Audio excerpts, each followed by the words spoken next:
Hello बच्चों, आज हम स्टार्ट करने जा रहे हैं एस ब्लॉक एलिमेंट्स। देखो, एस ब्लॉक होता है इनऑर्गेनिक केमिस्ट्री का, ये आप मान सकते हो अपना सेकंड लास्ट लेक्चर है। उसके बाद में हाइड्रोजन है, और हाइड्रोजन की मेनली प्रॉपर्टीज तो हम पढ़ चुके हैं, कुछ हार्डनेस के बारे में और बताना है। देखिएगा यहाँ पे, तो एस ब्लॉक की हम बात करते हैं तो एस ब्लॉक के कौन कौन से एलिमेंट है। सबसे पहले तो ये देखते हैं, यहाँ पर एस ब्लॉक को देखते हैं, दो कैटेगरी में डिवाइड किया। ये वाले फर्स्ट ग्रुप है या फर्स्ट ए भी बोल देते हो, ये सेकेंड ग्रुप है, इसको मैंने बोल दिया सेकेंड ए। एलिमेंट को तो याद रखने का आपको मेथड बताया था। मेटल्स की बात करना, हाइड्रोजन रखना चाहो तो रख भी लो या छोड़ भी सकते हो। ये है इसका लीना, क्यों, रूबी, सजी, फिरे, इस टाइप से बताया था। इसका क्या था, बेटा, मांगे, कन्या, सुंदर, बाप, राजी, ये इसके एलिमेंट है। फर्स्ट वाले को क्या बोला था हमने, एल्कली मेटल्स, और इसको क्या बोला था, एल्कली अर्थ मेटल। ये तो एल्कली मेटल थे और ये था एल्कली अर्थ मेटल होता है, ठीक है। अब एस ब्लॉक के लिए अब जनरल कंडीशन ये जानते हो, इसका कॉन्फ़िगरेशन क्या होगा, NS1, और इसका कॉन्फ़िगरेशन क्या होगा, NS2। ये सब बातें तो बेटा हमने पीरियोडिक टेबल में भी बहुत डिटेल से पढ़ ली थी। अब ब्लॉक के अंदर कुछ एक्स्ट्रा जो दे रखा है पीरियोडिक टेबल से और केमिकल बॉन्डिंग से, जो एक्स्ट्रा है उसके बारे में हमें डिस्कस करना है। तो ये मैंने आपको एलिमेंट बता दी, इन एलिमेंट्स के नाम आप लिख लीजिए इनको। फिर इसकी प्रॉपर्टीज के बारे में चलते हैं डायरेक्ट, कि क्या क्या प्रॉपर्टीज होती है, यहां पर हमें क्या पढ़ना है। यहां पे फर्स्ट बात कर रहा हूं मैं reactivity and metallic cluster of metal. मिटा दे इसको, लिख लीजिए इसको, वैसे तो आपको आता होगा। देखो, इसमें मैं फर्स्ट पॉइंट लिख रहा हूं, रिएक्टिविटी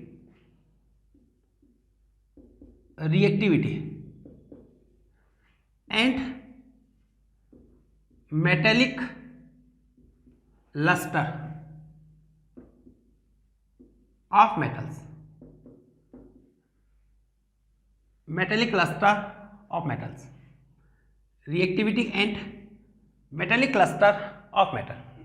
देखिए क्या होता है बेटा, हम बात करें मेटल की रिएक्टिविटी। मेटल क्या होता है, electropositive. Electropositive element remove electrons and form K-type, and that element which remove easily electron is more electropositive and its reactivity is very high। और जो easily electron remove करता है उसका IP मिनिमम होता है, ठीक है। तो हम ये लिख सकते हैं, IP से रिलेट कर रहा हूं मैं, IP is inversely proportional to reactivity। या रिएक्टिविटी की बात करें तो reactivity is inversely proportional to ionization potential।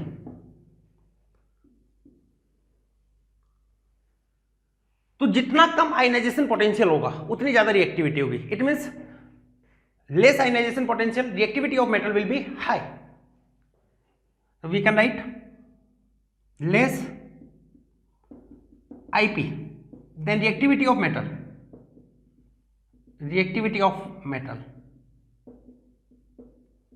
Will be high, ठीक है। और लस्टर का मतलब होता है, मेटेलिक लस्टर का मतलब होता है मेटल्स हैं उसमें जो चमक आती है, जो ब्राइटनेस आती है, उसको बोल देते हैं मेटेलिक लस्टर। तो जो जितने इजीली इलेक्ट्रॉन को रिमूव करेगा, जिसका IP की वैल्यू जितनी कम होगी, उसमें इलेक्ट्रॉन का एक्साइटेशन उतना ही ज्यादा होगा। इलेक्ट्रॉन एक्साइटेशन के कारण वहां पर क्या होती है, मेटेलिक लस्टर आता है। तो ये भी लिख सकते हो, metallic lustre inversely proportional to ionisation potential. देखो ऐसे, ये आपका metal, it is your metal and these are free electron.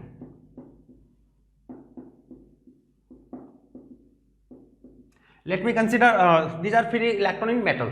When light is incident on these electrons, then these electrons will excited. These electron will excited and show metallic luster. Okay? तो अपन देखेंगे इसको, तो आपको क्या दिखाई देगा, उसमें एक चमक दिखाई देगी, मेटेलिक क्लस्टर। तो जितने इजीली इलेक्ट्रॉन एक्साइट होगा उतनी ज्यादा उसके अंदर मेटेलिक क्लस्टर होगी, उतनी ज्यादा उसमें चमक होगी। Is it clear? Okay, note कर लीजिए इसको।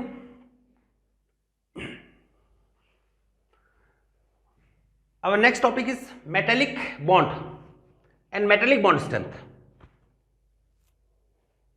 Metallic bond and metallic bond strength, metallic bond and metallic bond strength,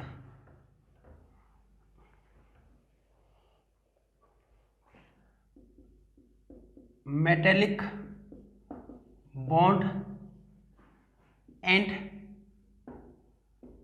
metallic bond strength.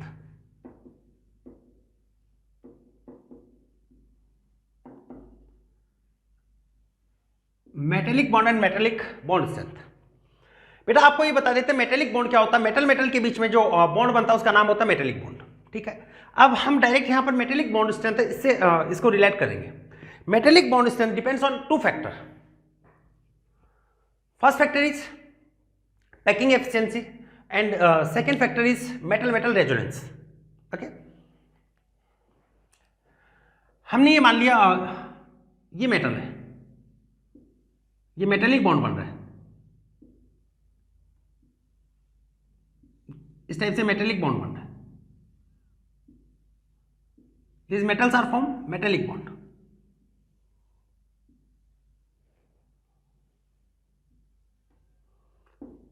and these are free electron. Let us consider when light is incident, ये मान सकते हो कि light incident हो रही है तो यहाँ पे क्या होगा, इलेक्ट्रॉन है एक्साइट होकर ऐसे जाएगा इस टाइप से, और जितने ज्यादा इसके पास में फ्री इलेक्ट्रॉन प्रेजेंट होते हैं या अनपेड इलेक्ट्रॉन प्रेजेंट होते हैं उसमें ये वाली प्रॉपर्टी उतनी ज्यादा होगी, और इसको कंसिडर किया जाता है वन काइंड ऑफ रेजोनेंस। जैसे रेजोनेंस में होता है ना पाई बॉन्ड रोटेट होता है, वैसे यहाँ पे इलेक्ट्रॉन है, फ्री इलेक्ट्रॉन जितना ज्यादा होगा मेटल के साथ बॉन्ड बनाने की स्ट्रेंथ उतनी ज्यादा होगी। जैसे ये एक्साइट होकर आगे जा रहा, कोई फ्री इलेक्ट्रॉन मिल गया तो उसके साथ में बॉन्डेड हो जाए, इसको बोल दिया जाता है मेटेलिक बॉन्ड स्ट्रेंथ। तो यहाँ पर मेटेलिक बॉन्ड स्ट्रेंथ है वो दो बातों पे डिपेंड कर रही है। Metallic bond strength, metallic bond strength depends on two factor. First factor is metal metal resonance and second factor is packing efficiency. First is metal metal resonance and second factor is we can write MMR in short. Second factor is first is metal metal resonance and the second one we can write packing efficiency. Packing efficiency. It means metallic bond strength depends on two factors. First is MMR and second one is packing efficiency. And metal metal resonance directly proportional number of unpaired electrons and packing efficiency is inversely proportional to size. Lowest the size of metal, it will packed more compactly packed. It means जितना small size का metal होगा उसमें compact pack उतना ही ज्यादा होगा। It means उसकी packing efficiency उतनी ज्यादा होगी। देन बेटा हम ये लिख सकते हैं metal metal resonance, metal metal resonance MMR directly proportional number of unpaired electrons, number of unpaired electrons. MMR metal metal resonance directly proportional number of unpaired electrons and packing efficiency is inversely proportional to size.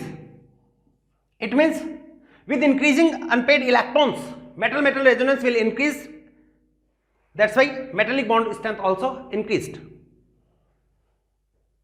Similarly with decreasing size packing efficiency of metal will increase and metallic bond also increase. और बेटा हम ये जानते हैं जितना ज्यादा metallic bond strength होगा उतनी ज्यादा उसका मेल्टिंग एंड बॉइलिंग पॉइंट होगा। हम ये भी जानते हैं मेटेलिक बॉन्ड स्ट्रेंथ, यानी बेटा जितना ज्यादा स्ट्रॉन्ग बॉन्ड होता है उसको ब्रेक करने के लिए उतनी ज्यादा एनर्जी की रिक्वायर्ड होती है, और रिक्वायर्ड एनर्जी का नाम क्या होगा, सॉरी उतनी ज्यादा एनर्जी की रिक्वायर्ड होगी, और एनर्जी वो कहां से आएगी, उसको टेम्परेचर देने से, और जितनी ज्यादा टेम्परेचर की रिक्वायरमेंट है उतना उसका मेल्टिंग और बॉइलिंग पॉइंट होगा। तो ये लिख सकते हैं metallic bond strength, metallic bond strength directly proportional melting point and boiling point, melting point and boiling point।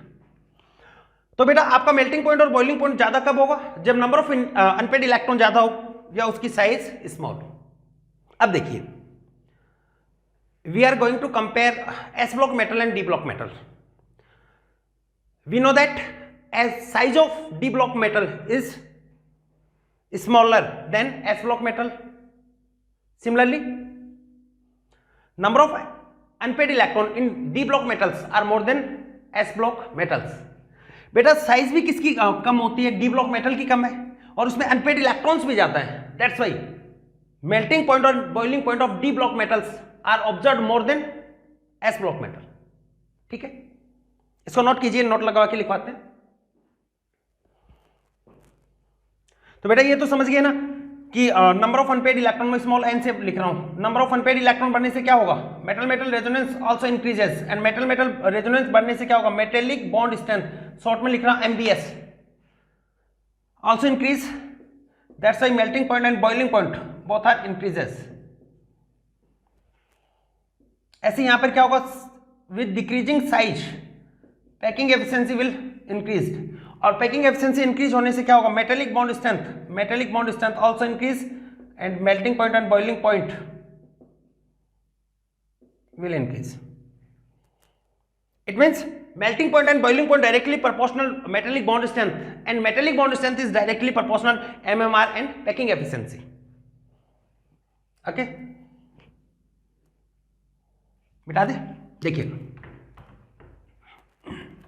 Next one.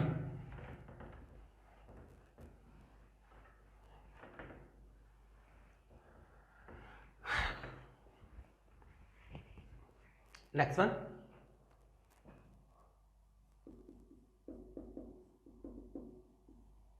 Note लगाइए। देखो नोट में क्या बता रहे हैं, metallic bond strength of D block metals is more than S block metal. ठीक है, क्यों होगा, क्योंकि डी ब्लॉक मेटल है, उसकी पैकिंग एफिशिएंसी भी ज्यादा होती है due to smaller size, and unpaired electron भी ज्यादा है, इसके कारण उसकी मेटल मेटल रेजोनेंस भी ज्यादा होगा। तो बेटा ये लिख सकते हैं, melting point and boiling point of d block metals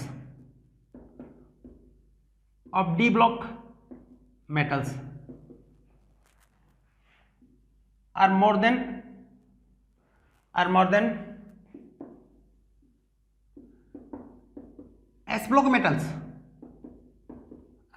s block metals, because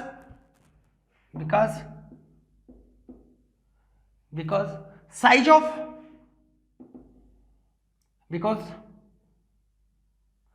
size and पहले अलग अलग स्टेटमेंट लिखवाते हैं, because size of D block metals are less than S block metals. बेटा क्या लिखा है, because size of D block metals are less than S block metal. तो साइज जिसकी कम होगी उसकी क्या ज्यादा हो जाएगी, packing efficiency. It means packing efficiency inversely proportional क्या होती है, साइज, और इसका मतलब पैकिंग एफिशिएंसी किसकी ज्यादा है, डी की ज्यादा है, किससे, एस ब्लॉक से। Similarly number of unpaired electrons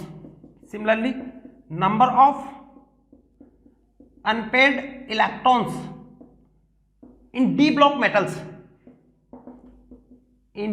metals are more than s block metals.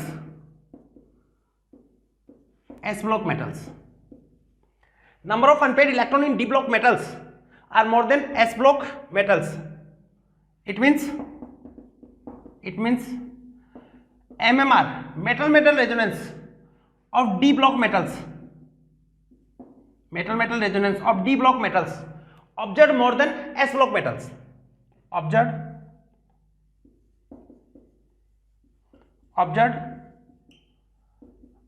more than s block metals।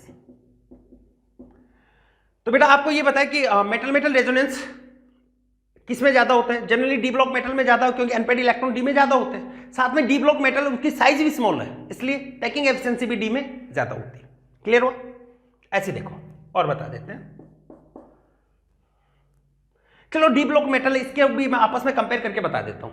D और एस को आपस में कंपेयर किया। बेटा हम पढ़ रहे रिएक्टिविटी ऑफ मेटल, कोई भी मेटल हो जितना इजीली इलेक्ट्रॉन को रिमूव करेगा उतनी उसकी रिएक्टिविटी ज्यादा होगी, क्योंकि बॉन्ड का फॉर्मेशन या रिएक्टिविटी में क्या करता है, as a electropositive element behave करता है, और इलेक्ट्रोपॉजिटिव एलिमेंट जो भी होगा उसकी आईपी की वैल्यू लेस होती है। क्लियर। दूसरा बताए metal metal resonance and packing efficiency, इसके ऊपर मेटेलिक बॉन्ड स्ट्रेंथ डिपेंड करती है, उसका मेल्टिंग और बॉइलिंग पॉइंट डिपेंड करता है। ठीक है। Metal metal resonance directly proportional number of unpaired electron and packing efficiency is inversely proportional to size. Okay, note down. अब बेटा डी ब्लॉक मेटल्स है, इनको मैं कंपेयर कर रहा हूं, डी ब्लॉक मेटल्स है इनको आपस में कंपेयर कर रहा हूं, फिर एस ब्लॉक की जो दो ग्रुप है इसको भी हम आपस में कंपेयर करेंगे।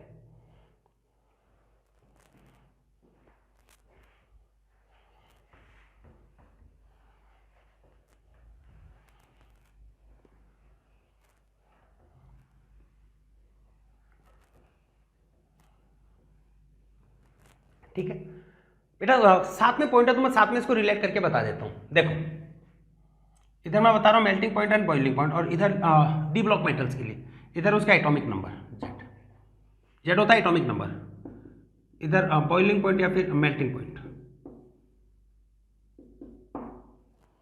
स्कैंडियम से स्टार्ट होता है, स्कैंडियम एटॉमिक नंबर कितना 21, डी में कितना इलेक्ट्रॉन होता है 1। स्कैंडियम से हम जैसे जैसे आगे बढ़ते जाते हैं तो वैसे वैसे नंबर ऑफ अनपेड इलेक्ट्रॉन बढ़ते क्रोमियम तक, फिर Mn में कम हो जाता है। इसका रीजन फिर Fe का इससे ज्यादा मिलता है, क्यों मिलता है इन सब का रीजन पढ़ेंगे। ये Fe, फिर सबसे कम किसका होता है जिंक, Cd और Hg।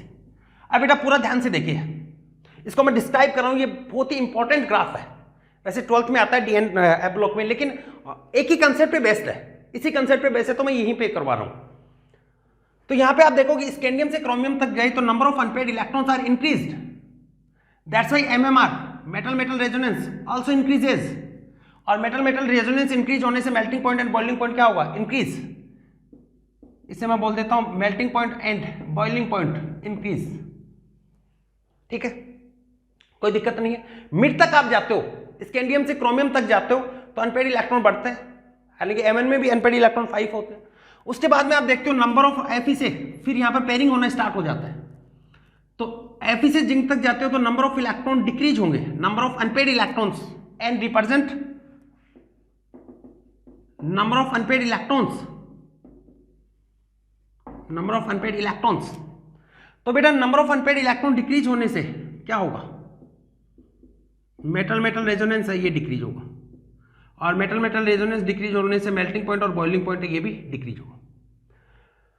देखो स्कैंडियम की बात करो 21 क्या होता है 3d1 4s2 ऐसे, स्कैंडियम टाइटेनियम का 22 क्या होगा 3d2 4s2, तो डी में 1 अनपेड इलेक्ट्रॉन और 2 अनपेड इलेक्ट्रॉन ऐसे जाते हैं। जिंक में देखते हो तो क्या होता है 3d10 4s2, डी के पास में अनपेड इलेक्ट्रॉन कितने 0, तो बेटा जिंक Cd Hg इसकी बात कर रहा हूं मैं, देखिएगा zinc Cd Hg, zinc Cd Hg 12th group के होते हैं, इनके अंदर number of unpaired electrons are 0, number of unpaired electron in zinc Cd and Hg is 0, that's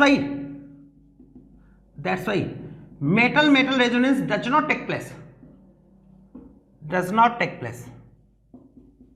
metal metal resonance does not take place, number of unpaired electron कितना रहा 0, that's why metal metal resonance does not take place in zinc Cd and Hg, इसमें metal metal resonance होगा ही नहीं। Clear, metal metal resonance नहीं है तो बेटा यहां पर मेटेलिक बॉन्ड स्ट्रेंथ है, metallic bond strength is very low,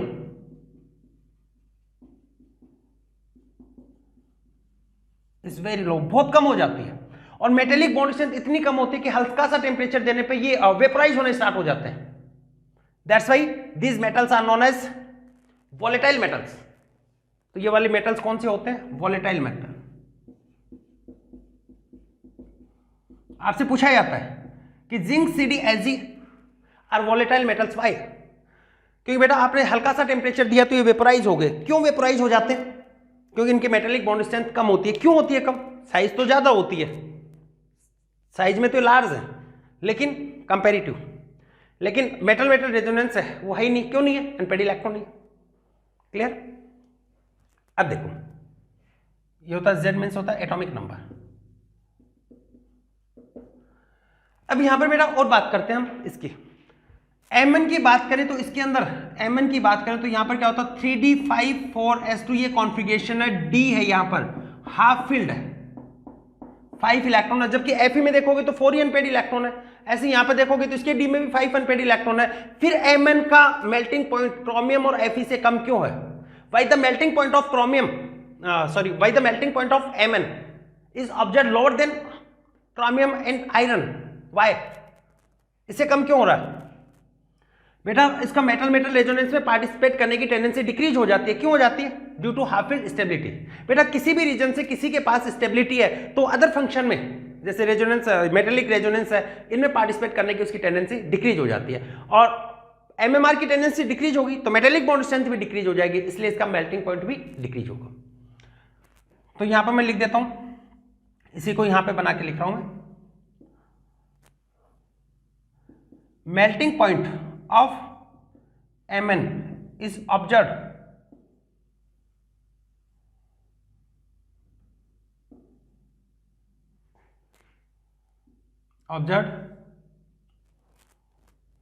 या ऑप्टेन लिख देता हूं, obtain less than chromium and iron, because melting point of Mn is obtain less than chromium and iron because क्या रीजन है? क्रोमियम और आयरन से लेस क्यों है? Due to stability of half filled configuration, due to stability of half filled configuration, tendency to participate in MMR will decrease. इसके कारण क्या होगा? Tendency to participate in MMR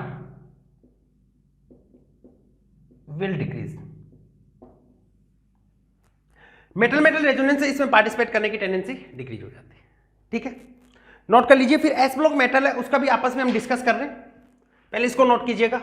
यहां पर फिर से एक बार मैं एक्सप्लेन कर देता हूं, यहां से यहां तक जाते हैं अनपेड इलेक्ट्रॉन उसके नंबर बढ़ते हैं, अनपेड इलेक्ट्रॉन के नंबर बढ़ने के साथ साथ में मेटल मेटल रेजोनेंस बढ़ता है। Metal metal resonance directly proportional metallic bond strength and metallic bond strength directly proportional melting point, इसलिए मेल्टिंग पॉइंट बढ़ रहा है। इधर क्या होगा? Number of unpaired electron decrease, that's why MMR also decrease, metallic bond strength decrease, melting point decrease. Zinc CdAg does not has any kind of unpaired electron, that's why they does not participate in MMR, और इसलिए MMR में participate ही नहीं करेंगे तो metallic bond strength कम होगी। हल्का temperature देने पे क्या होगा? Volatile, that's why known as volatile metals. Similarly ऐसे देखो Mn में क्यों हो गया? क्योंकि due to half filled stability इनकी पार्टिसिपेट करने की टेंडेंसी कम हो जाती है। अब बेटा एस ब्लॉक मेटल उसको आपस में हम मेल्टिंग पॉइंट के बेसिस पे कंपेयर करेंगे, नोट कीजिए इसको।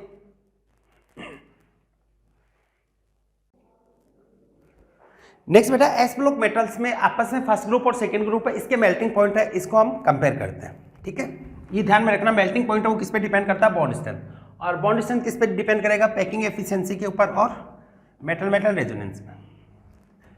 इसमें बेटा कुछ पॉइंट्स है वो याद रखने वाले भी, देखिएगा।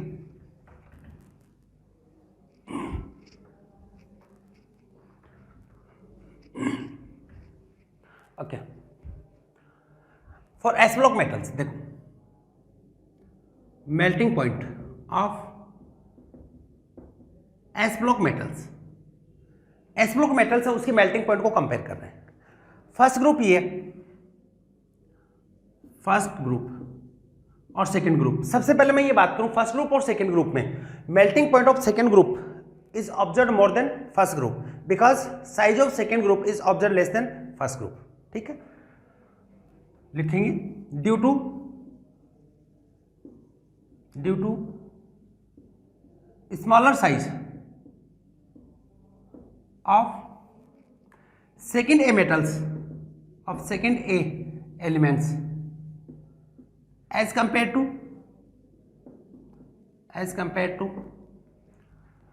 first a group elements,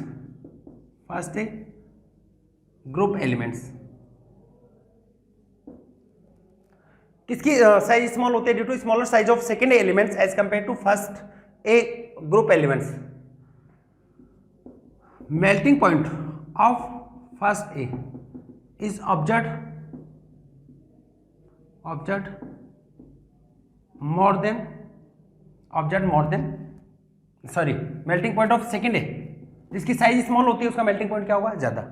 melting point of second A is observed more than first A group metals.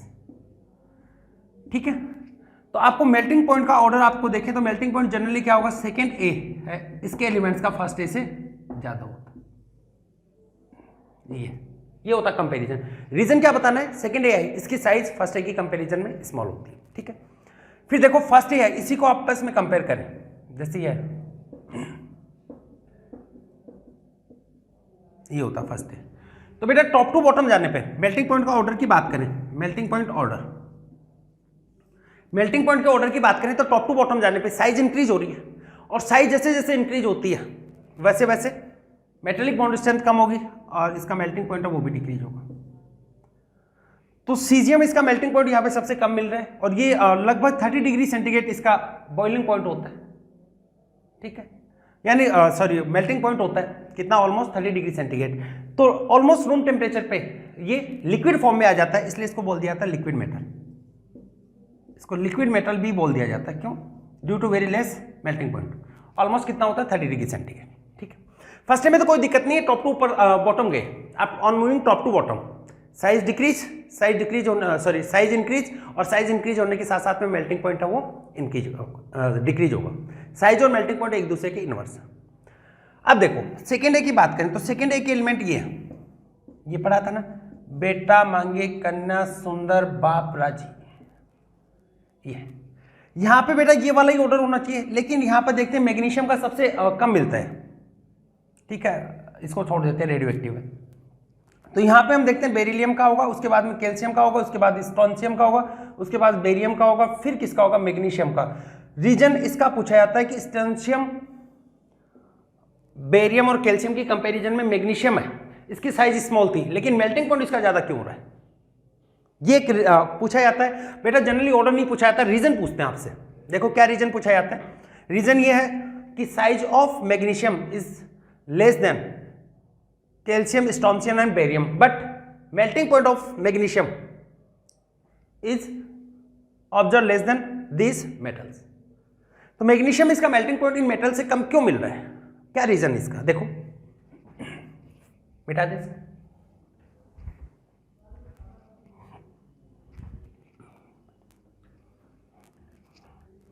देखिए साइज से कंपेयर कर किया अपन ने, तो साइज की बेसिस पे तो मैग्नीशियम का ज्यादा होना चाहिए। अब इसकी बात करें बेटा, यहां पर आपको ये बताया था melting point depends on size, size का रिलेशन होता है पैकिंग एफिशिएंसी से, और दूसरा था मेटल मेटल रेजोनेंस। ठीक है, मेटल मेटल रेजोनेंस किस पे डिपेंड करता है? अनपेड इलेक्ट्रॉन पे। तो स्ट्रोंशियम बेरियम इसकी बात करें, melting point of calcium, strontium और बेरियम, या कैल्शियम, स्ट्रोंशियम और बेरियम, इसका ज्यादा मेल्टिंग पॉइंट ऑफ मैग्नीशियम से, जबकि साइज किसकी स्मॉल है? मैग्नीशियम। ऐसा क्यों हुआ? क्योंकि बेटा यहां पर जो इलेक्ट्रॉन है कैसा होगा? NS2 electron excited and transfer in n-1d orbital. इसका ये NS2 इलेक्ट्रॉन है, NS2 का जो इलेक्ट्रॉन ऑक्साइड होकर किस में चला जाता है? n-1d ऑर्बिटल में। जैसे ये S है, NS है, इसमें एक इलेक्ट्रॉन रहेगा, एक इलेक्ट्रॉन ऑक्साइड होकर किस में चला गया? D में। ये होगा n-1d में।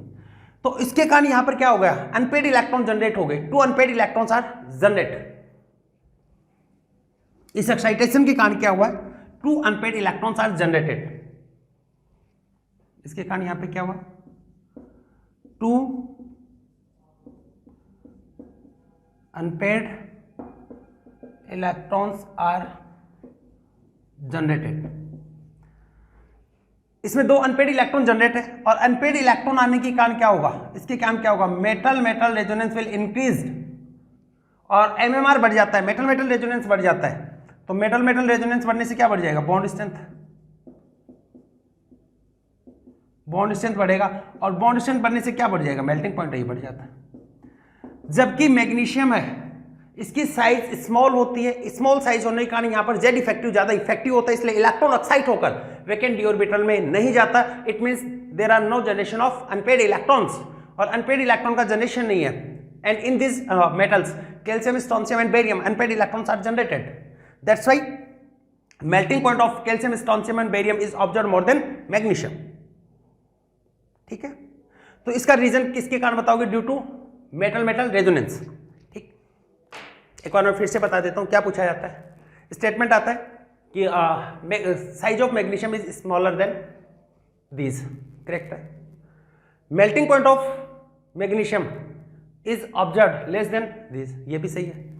फिर रीजन पूछा जाता है वाई, तो उसमें अलग अलग स्टेटमेंट होता है, पैकिंग एफिशिएंसी वगैरह का भी आता है। तो साइज स्मॉल होती है, उसकी पैकिंग एफिशिएंसी तो इसकी ज्यादा होना चाहिए, लेकिन यहाँ पे कौन सा ज्यादा डोमिनेंट फैक्टर है, metal metal resonance is more dominant factor here as compare to size.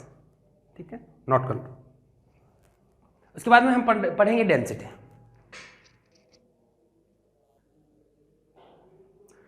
Next heading लिखिएगा डेंसिटी। देखो इनकी डेंसिटी को कंपेयर करते हैं, और हमने पीरियोडिक टेबल में भी बेटा आपको बताया था कि लेफ्ट टू राइट जाते हैं, टॉप टू बॉटम जाते हैं, तो वहां पे डेंसिटी इंक्रीज होती है जनरली वहां पे। हालांकि कुछ एक्सेप्शन भी आते हैं, उनके बारे में बात करेंगे। लिखते हैं पहले डेंसिटी।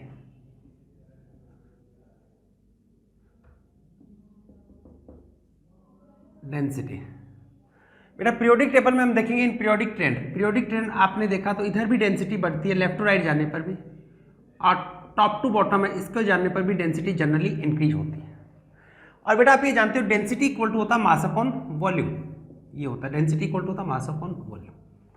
अब हम तो फर्स्ट ग्रुप और सेकंड ग्रुप की बात करें तो ग्रुप में टॉप टू बॉटम जाने पे डेंसिटी बढ़ती है, लेकिन कुछ एक्सेप्शंस के साथ में। देखो आपको ये बताया था, जैसे फर्स्ट डे की बात कर रहा हूं मैं, ये था, इनकी बात कर रहे हैं, टॉप टू बॉटम जाने पे मास इंक्रीज हो रहा है। मास इंक्रीज होने पे क्या होता है, मास इंक्रीज होने पे डेंसिटी इंक्रीज होती है। इधर से इधर जाने पे मास इंक्रीज हो रहा है, हालांकि वॉल्यूम भी इंक्रीज हो रहा है, तो डेंसिटी क्या होगी, इंक्रीज होगी। लेकिन यहाँ पे कुछ एक्सेप्शंस आते हैं, वो एक्सेप्शन कहाँ पे आ रहे हैं, देखो ये कौन सा का होगा, सेकेंड पीरियड का, ये वाला होता है थर्ड, और ये वाला कौन सा होगा, फोर्थ पीरियड। यहाँ पे हम देखते हैं थर्ड पीरियड और फोर्थ पीरियड में, थर्ड पीरियड के बाद में जैसे ही फोर्थ पीरियड के अंदर आप गए तो फोर्थ पीरियड में आप देखोगे, इन दोनों को मैं कंपेयर करके बता देता हूँ। देखो ये सोडियम है थर्ड पीरियड का, और ये पोटेशियम है फोर्थ पीरियड का। इसका कॉन्फ़िगरेशन आप लिखते हैं तो ये होता है 1s2 2s2 2p6 और 3s1। इसका कॉन्फ़िगरेशन होता है 1s2 2s2 2p6 3s2 3p6 और 4s1। 3 में तो बेटा db होता है, लेकिन ये वाला वेकेंट है 4s1। तो यहाँ पे देखेंगे कि इन दोनों में कंपेयर करोगे, इसके पास में कोई भी इनर वेकेंट ऑर्बिटल नहीं है, यहाँ पर इनर वेकेंट ऑर्बिटल प्रेजेंट है, ये देखो प्रेजेंट है 3d, तो इसका वेकेंट है, जिसके कारण इसका वॉल्यूम इंक्रीज हो जाएगा, और इसका वॉल्यूम इंक्रीज होने से डेंसिटी क्या होगी, डिक्रीज। तो यहाँ पर बेटा टॉप टू बॉटम जाने पे बढ़ती है, लेकिन थर्ड और फोर्थ में किसकी ज्यादा होती है, थर्ड पीरियड है उसके एलिमेंट की डेंसिटी फोर्थ से ज्यादा होगी, यानी सोडियम की डेंसिटी है वो पोटेशियम से ज्यादा होगी। तो डेंसिटी का ऑर्डर फर्स्ट डे के लिए क्या आएगा, ऑर्डर ऑफ डेंसिटी देखो क्या होगा, लिथियम, पोटेशियम, सोडियम, रुबिडियम और सीजियम। तो यहां पर हम बात कर रहे हैं वॉल्यूम, डेंसिटी इक्वल टू होता है मास अपॉन वॉल्यूम। तो यहाँ पे मास तो इंक्रीज हो रहा है, लेकिन वॉल्यूम बहुत ज्यादा इंक्रीज हो जाता है, इसलिए डेंसिटी यहां पर डिक्रीज होगी। ठीक है, तो ये ध्यान में रखना कि सोडियम और पोटेशियम में किसकी डेंसिटी ज्यादा होती है, सोडियम की ज्यादा होती है, क्योंकि पोटेशियम में 3d ऑर्बिटल वैकेंट होने से वॉल्यूम इंक्रीज होगा, with increasing volume density will decreased. Okay, let me tell about second A group. Okay देखो इसको नोट कर लिया।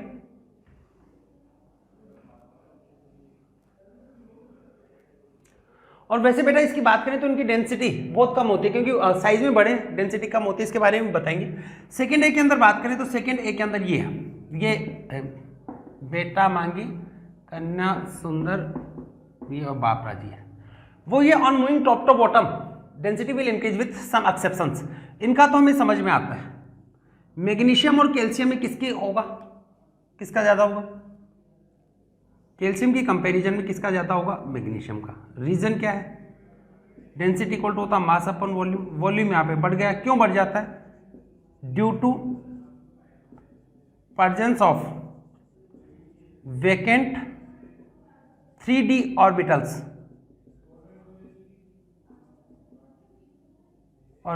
इन calcium. Due to presence of vacant 3d orbital, due to presence of vacant 3d orbitals in calcium. Calcium में 3d orbital vacant होता है, इसके कारण size बहुत ज्यादा बढ़ेगी, साइज बढ़ने से डेंसिटी कम हो जाती है। ठीक है, ये तो हम जानते हैं। लेकिन यहां पर हम देखते हैं बेरिलियम है, इसका साइज बहुत स्मॉल होता है। सबसे स्मॉलर साइज किसका है यहाँ पे? बेरिलियम का। दोनों के अंदर कंपेयर करो, फर्स्ट ईयर और सेकेंड ईयर की बात करें तो दोनों में मेटल्स को अगर कंपेयर करेंगे तो स्मॉलर साइज किसका मिलेगा? बेरिलियम का।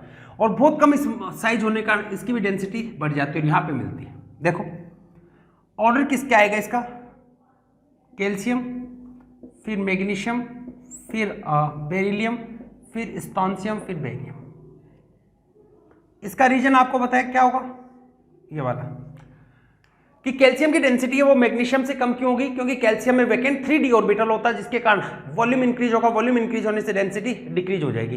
वैसे बेटा बात करते हैं बेरिलियम, बेरिलियम की बात करते हैं। बेरिलियम क्या होता है? स्मॉलर होता है एल्कली मेटल और एल्कलाई अर्थ मेटल्स में।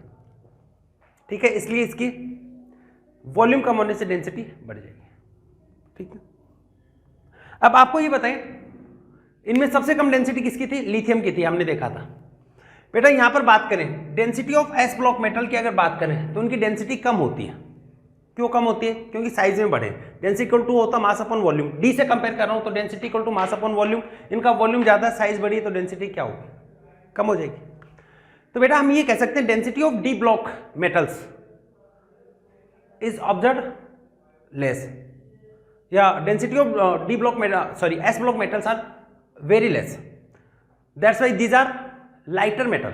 ये हल्के मेटल होते हैं और इनको प्रोटेक्ट करना होता है। एयर से प्रोटेक्ट करने के लिए हम इसको रखते हैं, या तो केरोसिन ऑयल में रखा जाता है, फिर पैराफिन वैक्स में रखते हैं। और lithium is even too lighter, it stored in paraffin oil. उसको तो केरोसिन में भी नहीं रख सकते, किस में रखते हैं? पैराफिन ऑयल में। उसकी लैंग्वेज लिखवाता हूं मैं, इसको नोट कर लीजिए आप। बेटा ये रीजन पता होने चाहिए आपको। उसके लिए बेटा थ्योरी लिखवा देता हूं मैं, लैंग्वेज में भी लिखवा देता हूं, देखिएगा। देखिए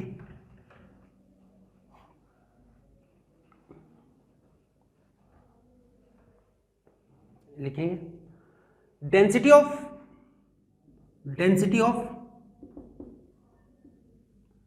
D block metal, density of D block metals are less than S block metals. Sorry, density of S block metals are less than D block metals. क्योंकि साइज में कौन बड़े होते हैं? S block metal. S block metal size में बड़े होने का उसकी डेंसिटी डी ब्लॉक मेटल की कंपैरिजन में कम होती है। ठीक है, तो आप ये लिख सकते हो S block metals are very light in weight, that's why they store in kerosene oil और paraffin wax to isolate air. लिखेंगे S block metals are very light या very lighter in weight. That's why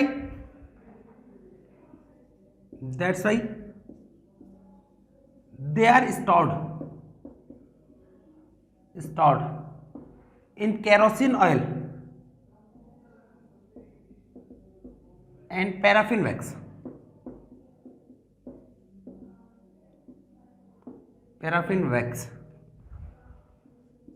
To isolate from air.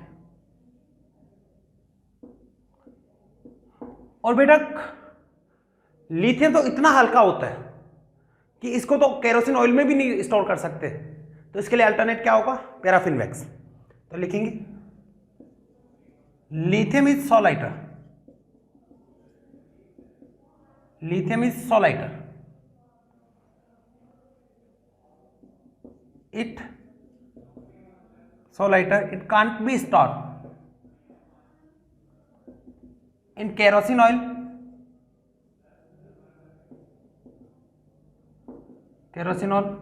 that's why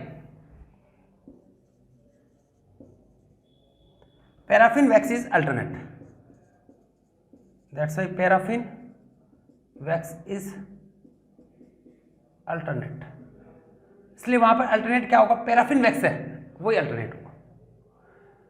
ये बेटा मैंने वैसे periodic table में भी इनके बारे में कुछ आइडिया दिया था, नोट कर लीजिए। इसके बाद में पढ़ते हैं फ्लेम टेस्ट। फ्लेम टेस्ट के बारे में भी मैंने पीरियोडिक टेबल में बताया था, एक बार फिर से बता देंगे फ्लेम टेस्ट में क्या होता है। फ्लेम टेस्ट में हम क्या करेंगे, एस ब्लॉक मेटल है उसको बंसन बर्नर पर हीट कर देंगे, थर्मियोनिक इमिशन होगा जिसके कारण वो स्पेसिफिक फ्लेम के साथ में बर्न करते हैं। और किसका क्या कलर होता है, जिसके अंदर बेरिलियम और मैग्नीशियम है वो फ्लेम टेस्ट देते भी नहीं है, क्यों नहीं देते उनका रीजन पढ़ेंगे, इसको नोट कर लीजिए। और नेक्स्ट हेडिंग लिखते हैं फ्लेम टेस्ट, लिखो फ्लेम टेस्ट, देखिए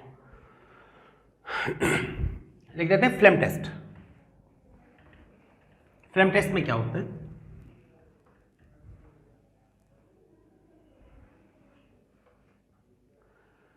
लिखेंगे फ्लेम टेस्ट।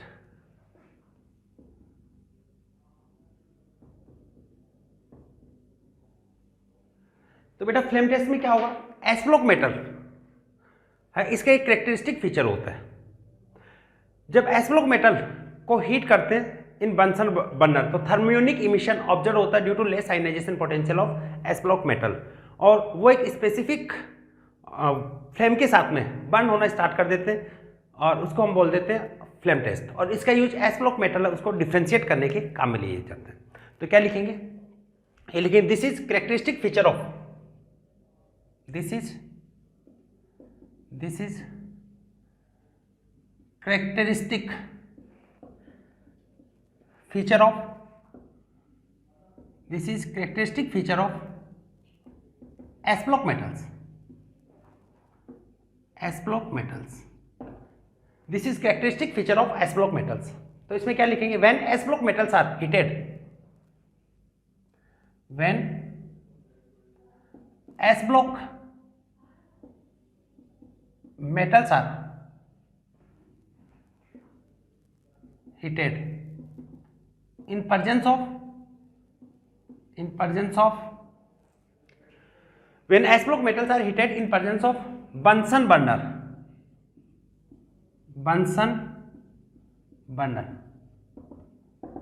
क्या बताया आपको, when S block metals are heated in presence of Bunsen burner। बेटा जो बर्नर होता है ना लेबोरेटरी के अंदर आप देखते हो इस टाइप से, इस टाइप का एक बर्नर होता है ना, इस टाइप का बर्नर, तो इसके ऊपर जब हीट करते हैं they show thermionic emission, they show thermionic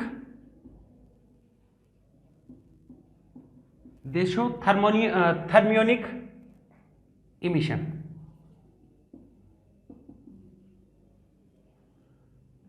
they show thermionic emission due to less ionization potential and burn with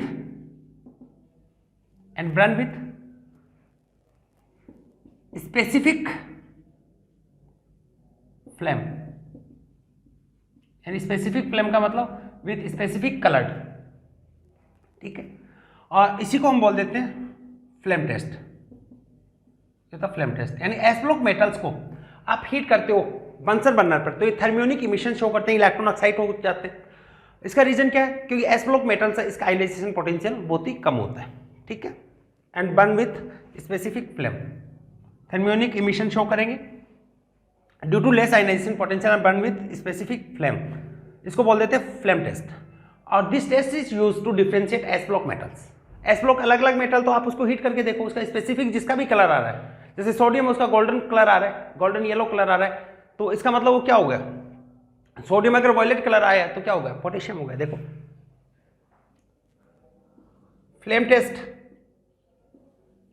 test is used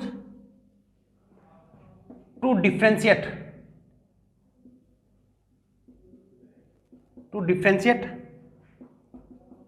S block metals, to differentiate S block metals. ठीक है, note कर लीजिए इसको। तो आपसे ये पूछा था कि फ्लेम टेस्ट कौन देता है, तो एस ब्लॉक के मेटल्स देते हैं।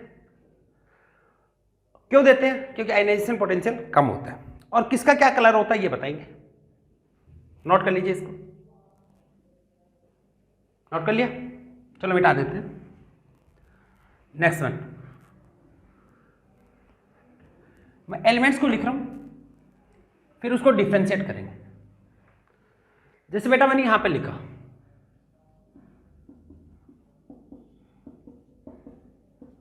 ये एलिमेंट लिखे, किसके? फर्स्ट है के। अब इसके कलर की अगर बात करूं मैं, लिथियम में इसका कलर देखोगे तो क्रिम्सन रेड होता है, क्रिम्सन रेड। और पीरियोडिक टेबल में मैंने एक फनी सा फंडा बना के भी करवाया था, वहां से देख लेना या याद कर लेना, अपने से बना लेना। ठीक है, या फिर बेटा एक और बता देता हूं, मैं यूट्यूब के ऊपर शॉर्ट ट्रिक्स ऐसे फंडे वाले भी डालता रहता हूं, तो उसके ऊपर भी आप इसको सर्च कर सकते हैं, वहां पे भी मिल जाएगा, मैं इसकी भी बना के डालता हूं। ठीक है, ये होता है सोडियम का golden yellow, golden yellow. Potassium होता है वायलेट, रुबिडियम होता है रेड वायलेट, और ये वाला होता है ब्लू। ठीक है, सेकेंड ए की बात करें, सेकेंड ए ये होता beryllium and magnesium does not show flame test. क्यों नहीं शो करते उसका भी बात करेंगे। ये होता ब्रिक रेड, क्रिम्सन या कैरामाइन दोनों लिखे रहते हैं बेटा बुक्स में, क्रिम्सन रेड। और ये होता है Apple green.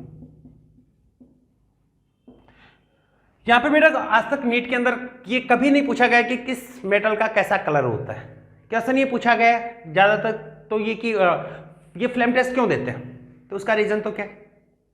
Due to less ionization potential. Second यहां पे मैं बात करता हूं बेरिलियम और magnesium does not show flame test. Why? Beryllium and magnesium does not show flame test. Why? क्योंकि बेटा बेरिलियम और मैग्नीशियम है, इसको आप देखोगे तो फुलफिल्ड ऑर्बिटल होता है इनका, ये हमने पीरियोडिक टेबल में पढ़ा भी था। और फुलफिल्ड ऑर्बिटल होता है, पेंटेशन पावर हाई होती है इसलिए, और स्मॉल साइज के होते हैं। स्मॉल साइज के होने के कारण very high ionization potential due to very high ionization potential of beryllium and magnesium, they do not show flame test. तो बेटा फ्लेम टेस्ट आता ही किसके कारण है? एस ब्लॉक के मेटल क्यों शो करते हैं? क्योंकि इसकी आईपी की वैल्यू कम होती है, लेकिन बेरिलियम और मैग्नीशियम में इसकी आईपी की वैल्यू बहुत हाई होने के कारण ये फ्लेम टेस्ट इसको शो नहीं करते। ठीक है, नोट कर लीजिए इसको, नोट कीजिएगा कि फ्लेम टेस्ट है वो एस ब्लॉक के मेटल क्यों शो करते हैं, दो चीज ध्यान में रखेंगे। नोट कर लिया। एक और बता देते हैं फोटोइलेक्ट्रिक इफेक्ट। तो जिसकी आईपी की वैल्यू कम होती है वो फोटोइलेक्ट्रिक इफेक्ट भी शो करते हैं। और आईपी की वैल्यू कम किसकी होती है? जिसकी साइज लार्ज होती है, जो लार्ज साइज के होते हैं। कौन से होते हैं लार्ज साइज के? पोटेशियम है, रुबिडियम है, सीजियम है। ये लार्ज साइज के होने के कारण ये शो करेंगे। चलो मैं एक और बता देता हूं, नोट कर लिया होगा इसको आपने। देखो आगे photoelectric effect.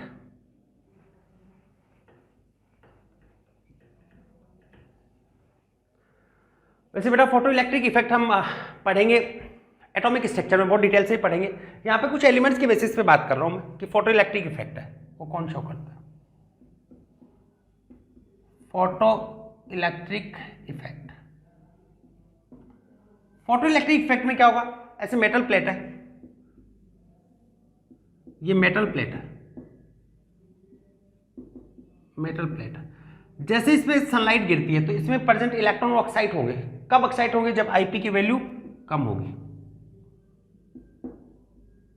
Due to less value of ionization potential. Ionization potential उसकी लेस वैल्यू का नहीं, एक्साइट होंगे जब सर्किट कंप्लीट होगा तो फ्लो करना स्टार्ट होंगे, जिसके कारण करंट का फ्लो होगा और उस करंट का नाम होता है फोटोइलेक्ट्रिक करंट, और इफेक्ट को बोल देते हैं फोटोइलेक्ट्रिक इफेक्ट। तो सनलाइट से इलेक्ट्रॉन का फ्लो तब होगा ना जब आईपी की वैल्यू कम होगी, और आईपी की वैल्यू किसकी कम होती है, जिसकी साइज ज्यादा होती है। तो जनरली फोटोइलेक्ट्रिक इफेक्ट कौन शो करते हैं, potassium, rubidium and caesium are show photoelectric effect, या ये मेटल यूज में लेते हैं फोटो सेल बनाने के अंदर, ठीक है, due to very less ionization potential. तो लिखेंगे potassium, rubidium and caesium are used in photoelectric effect.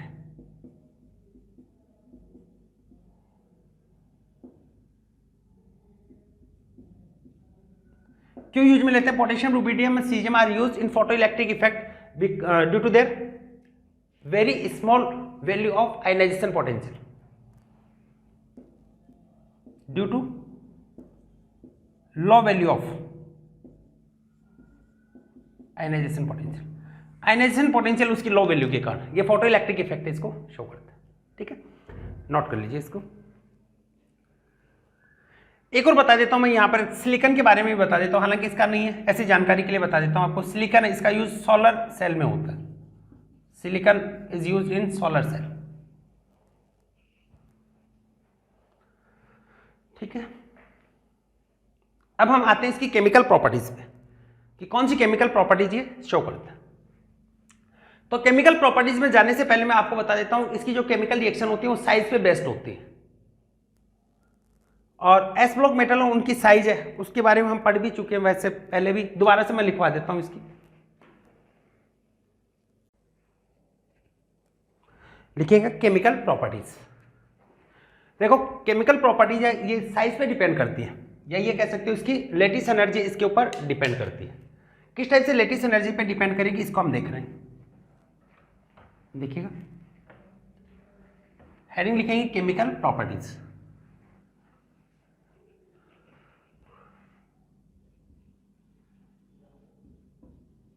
Chemical properties, बेटा केमिकल प्रॉपर्टीज देखो किस टाइप से इस पे डिपेंड करेगी, ध्यान दीजिएगा। यहाँ पे मैं बात कर रहा हूं इसकी साइज की। सबसे पहले मैं एस ब्लॉक के जो मेटल उनकी साइज बता देता हूं आपको। ये फर्स्ट है और सेकेंड है, कंबाइंड साइज बता रहा हूं।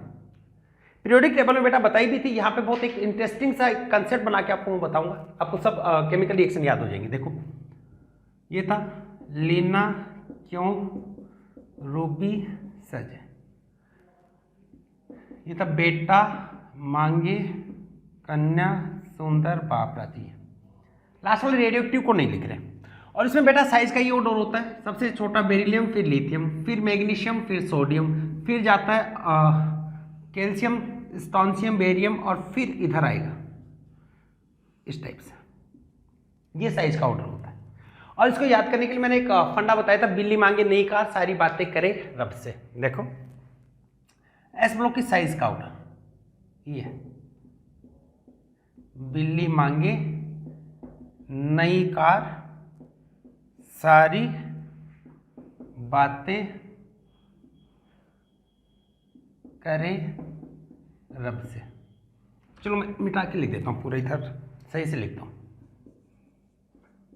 बिल्ली मांगे नई कार, सारी बातें करे रब से।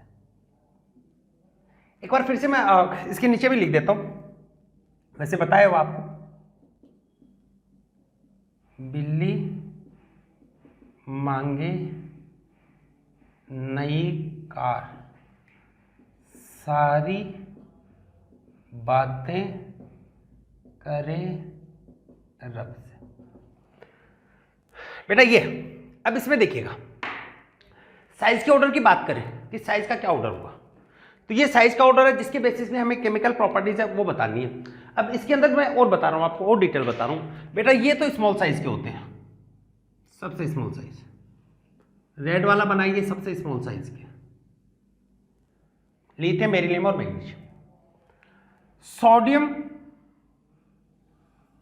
कैल्शियम और स्ट्रोंशियम और बेरियम ये इंटरमीडिएट साइज के हैं और ये लार्जेस्ट साइज के हैं।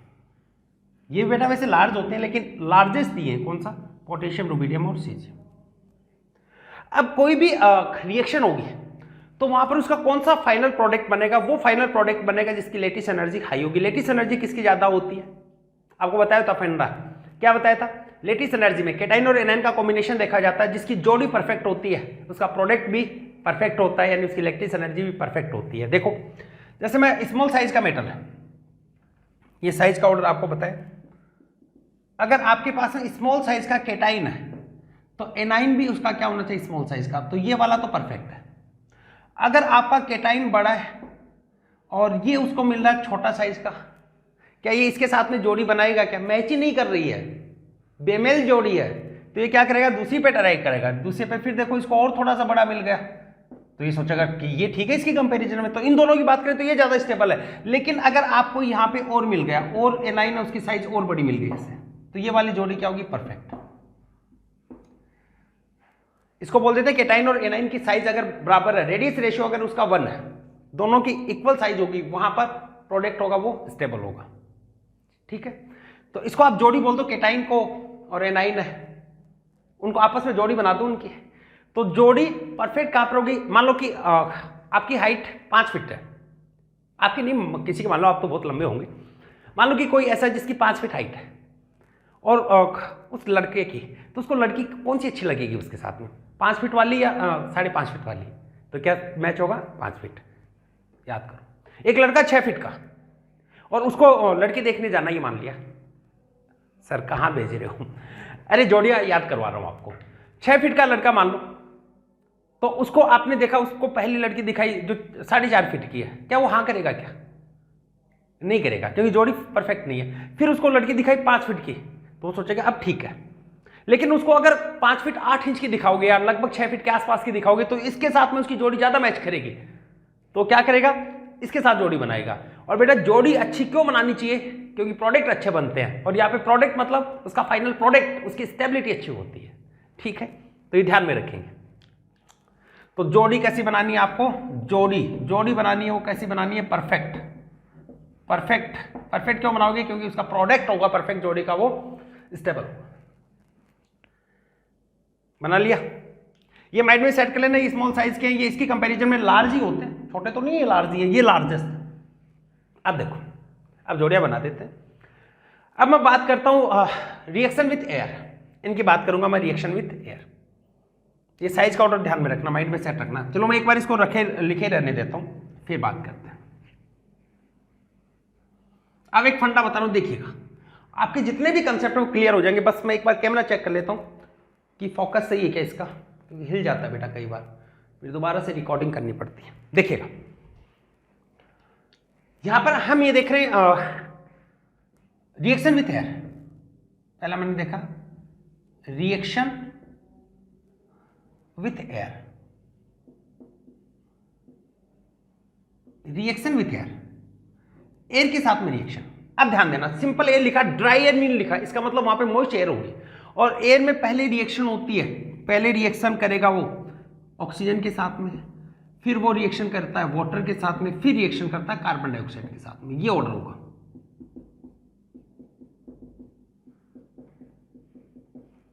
पहले रिएक्शन किसके साथ में होगी, ऑक्सीजन के साथ में, फिर रिएक्शन होगी वाटर के साथ में, फिर रिएक्शन किसके साथ में होगी, कार्बन डाइऑक्साइड के साथ।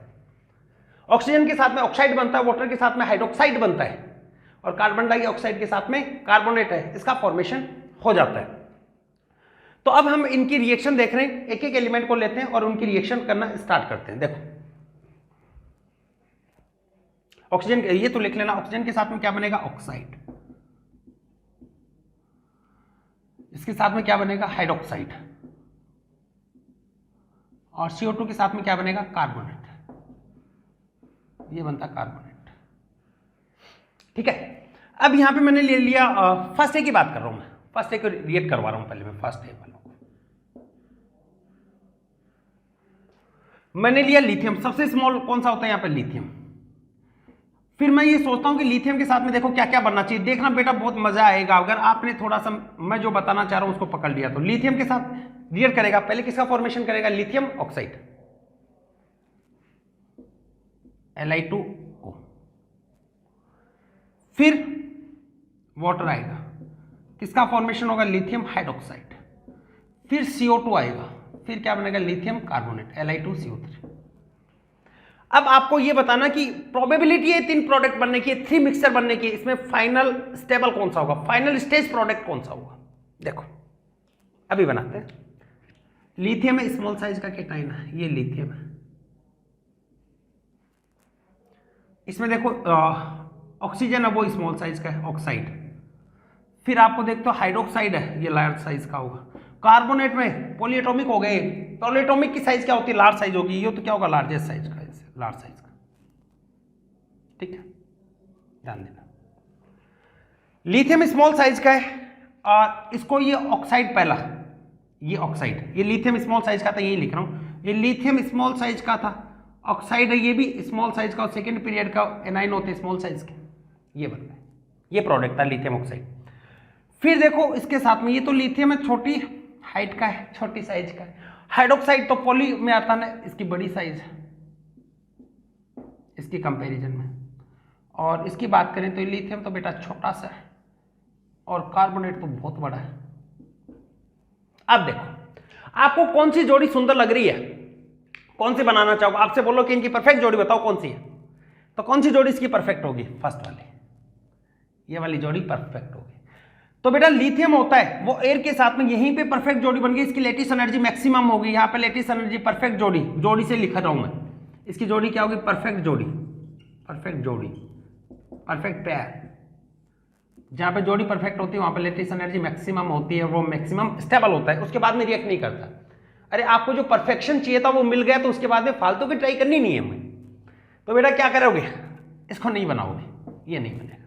तो आपसे ये पूछा जाए कि इसका लिथियम का final stage product, final stage product क्या होगा, लिथियम ऑक्साइड, तो इसका क्या होगा, फाइनल स्टेज प्रोडक्ट क्या होगा, लिथियम ऑक्साइड, नॉट हाइड्रोक्साइड और कार्बोनेट। ठीक है, नोट कर लो। अरे समझ में आया क्या, जोड़ी बनानी है, कुछ नहीं है बेटा, और ब्लॉक केमिस्ट्री बहुत सिंपल है, आपको बस थोड़ी सी माइंड में सेट रखना, आपने थोड़ा सा उसको टाइम देना, सोचना उसको। फिजिकल में तो हम क्या करते हैं, न्यूमेरिकल सॉल्व कर दिया, यहां पे क्या करना, उसको सोचना एक बार, और एक बार माइंड में सेट हो गया ना तो फिर कभी नहीं भूलोगे। नोट कर लीजिए इसको। फिर बात करते हैं सोडियम की, फिर हम आते हैं सोडियम पे, मिटा दी इसको, हम आते हैं फिर सोडियम पे। देखो सोडियम भी बेटा बड़ा ही साइज का होता है, लार्ज ही होता है, बड़ा होता है, जितना पॉलीएटॉमिक आएगा ना उसके साथ ही सेट होगा। देखो कैसे, यहाँ पे भी प्रोबेबिलिटी बता रहा हूं मैं, सोडियम है ये पहले एयर के साथ में रिएक्ट में, अकेला एयर होता तो वो बेटा ड्राई एयर नहीं माना जाता, उसमें मॉइस्चर और कार्बन डाइऑक्साइड इन्वॉल्व मानी जाती है। तो यहाँ पर पहले फॉर्मेशन होगा सोडियम ऑक्साइड, फिर वाटर के साथ में रिएक्ट होकर बनाएगा sodium hydroxide, then after CO2 will react and form sodium carbonate, इसका फॉर्मेशन होगा। बना दो जोड़ी। देखो सोडियम बड़े साइज का है, सोडियम बेटा बड़ा ही होता है, ये ऑक्साइड O2 नेगेटिव, चाहिए क्या, 6 फीट 4 फीट नीचे। फिर देखो Na+, हाइड्रोक्साइड भी बड़ा होता है लेकिन इसकी कंपैरिजन में थोड़ा सा स्मॉल होता है, ध्यान रखना, 6 फीट 5 फीट। ये देखो अब ये 6 फीट और ये 5 फीट 8 इंच, ये मान लेते हैं, तो ये वाली क्या है, परफेक्ट जोड़ी, ये वाली आपकी क्या है, परफेक्ट जोड़ी, मजा आएगा इसको इसी के साथ, परफेक्ट जोड़ी, ये जोड़ी सुंदर लगेगी आपको। और जो जोड़ी जितनी सुंदर आपको ऐसे दिखाई दे, बना के देख लिया करो बेटा, उसकी लेटिस एनर्जी मैक्सिमम होती है। आपको ये तो बताया था लेटिस एनर्जी में केटाइन और एनाइन की साइज जब इक्वल होती है, रेडियस रेशियो इक्वल होता है, तो वहां पर लेटिस एनर्जी मैक्सिमम होती है और वो प्रोडक्ट मैक्सिमम स्टेबल होगा। तो यहां पर इनका सबका मिक्सचर बनेगा, ये भी बनेगा, ये भी बनेगा, ये भी बनेगा, mixture of oxide hydroxide and carbonate take place, but final stage product कौन सा होगा, कार्बोनेट, इसमें स्टेबल ही होगा सब। तो यहां पे लिखेंगे final stage product, final stage product क्या होगा? Sodium carbonate. ठीक है, नोट कर लो। उसके बाद में बात करते हैं पोटेशियम, रुबिडियम और सीजियम में। तो बेटा पोटेशियम, रुबिडियम और सीजियम की हम बात करते हैं तो सोडियम की कंपैरिजन में इसकी साइज तो और बड़ी है, तो जितना बड़ा साइज का होगा उसको अपनी जोड़ी के लिए उतना ही बड़ा एनाइन चाहिएगा, और इनमें सबसे बड़ा एनाइन कौन सा होगा? कार्बोनेट। तो इन तीनों के भी फाइनल स्टेज प्रोडक्ट कौन से होंगे? Carbonate, caesium carbonate, rubidium carbonate या फिर सीजियम कार्बोनेट। तो बेटा इनकी बात करता हूं मैं, पोटेशियम टू मैंने गया सीजियम और ड्राई एयर के एयर के साथ में इसकी रिएक्ट करवाई, तो एयर में O2 प्रेजेंट है, तो वही बनेगा। सबसे पहले क्या बनेगा? इसके ऑक्साइड बनेंगे।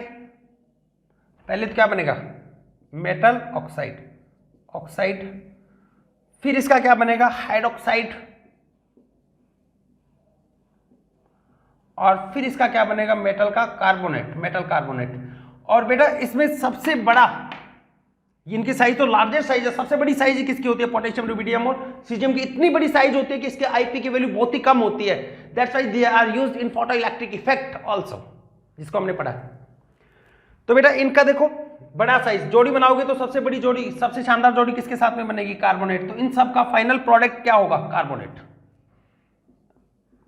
Final stage product. बेटा यहां पे मिक्सचर तो इन सबका बनेगा, लेकिन फाइनल स्टेज प्रोडक्ट पूछा जाए तो इसका क्या बनेगा? कार्बोनेट। आपसे ये दे दी जाए sodium react with air then it form, ये दे दिया, ये दे दिया ऑप्शन के अंदर, तो आप किसको बताओगे? Sodium carbonate. ठीक है, ऐसे इसमें सोडियम कार्बोनेट। लिथियम की साइज स्मॉल है, तो स्मॉल वाला क्या होगा? जोड़ी परफेक्ट किसके साथ में बन रही थी? ऑक्साइड। ठीक है, ये रिएक्शन हमने की है, रिएक्शन विथ एयर, एयर के साथ में रिएक्शन करवाई। और बताते हैं, नोट कर लीजिए इसको, रिएक्शन विथ एयर बताइए। ऐसे नाइट्रोजन के साथ में रिएक्शन बताते हैं। सेकेंड पीरियड का एनाइन नाइट्रोजन में नाइट्राइड होगा, तो स्मॉल वाला किसके साथ परफेक्ट होता है? स्मॉल के साथ में। चलो मैं बताता हूं, उसको भी डिटेल में करवाता हूं, नोट कर लीजिए बस आप तो इसको। नोट कर लिया? देखिए आगे, रिएक्शन विथ नाइट्रोजन, जैसे रिएक्शन विथ एयर है वैसे रिएक्शन विथ नाइट्रोजन।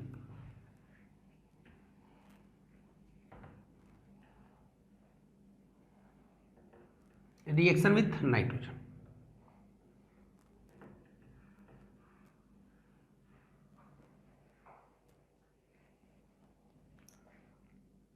सेकेंड है रिएक्शन विथ नाइट्रोजन।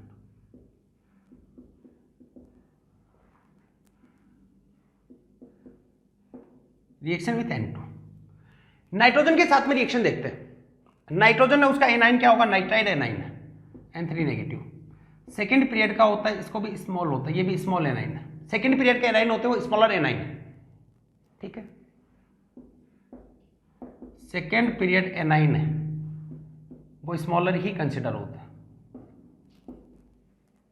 मोनोएटॉमिक वाले। ठीक है, आगे देखो बेटा, लिथियम इसकी साइज स्मॉल है, ये नाइट्रोजन के साथ में normal temperature and pressure, NTP लिख दिया मैं, नॉर्मल टेम्परेचर एंड प्रेशर, इस पे रिएक्शन देखोगे तो ये इसके साथ में रिएक्ट करेगा ही नहीं। क्यों नहीं करेगा? Due to very high bond energy of nitrogen. Nitrogen की बॉन्ड एनर्जी बहुत ज्यादा होती है, इसलिए नॉर्मल कंडीशन पे तो वो किसकी तरह बिहेव करता है? Inert gas. Due to very high bond energy, due to very high bond energy of nitrogen, it behave as inert gas at room temperature or normal temperature. Due to very high bond energy of nitrogen, small size का anion है, triple bond है, bond order बहुत ज्यादा है, bond energy बहुत ज्यादा है, इसलिए रूम टेम्परेचर या नॉर्मल टेम्परेचर पे act as inert gas, but at high temperature it can be react. तो लिथियम के साथ में आप देखोगे N2 है at very high temperature, very high temperature HT, very high temperature. Lithium में स्मॉल साइज का है, नाइट्राइड एनाइन है सेकेंड वाला, ये भी क्या स्मॉल साइज का है, तो क्या बनेगा? Lithium nitride. प्रोडक्ट कैसे बनाते हैं, जो भी इस पे चार्ज है उसके मैग्नीट्यूड को क्रॉस मल्टीप्लाई कर देते हैं, तो क्या होगा Li3n। तो यहां पे देखोगे इसकी जोड़ी परफेक्ट बन रही है, ये बना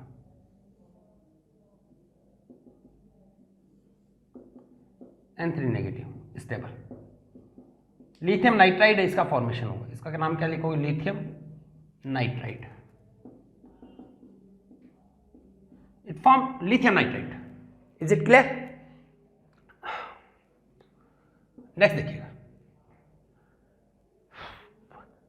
दूसरे मेटल ले लिया, जैसे मैंने सोडियम की बात की, सोडियम को नाइट्रोजन से रिएक्ट करवाया तो बेटा वेरी हाई टेम्परेचर है, वेरी हाई VHT लिख रहा हूं मैं, very high temperature, very high temperature, तब भी ये रिएक्ट नहीं करेगा, नहीं बनेगा, सोडियम नाइट्राइड नहीं बनेगा। क्यों नहीं बनेगा?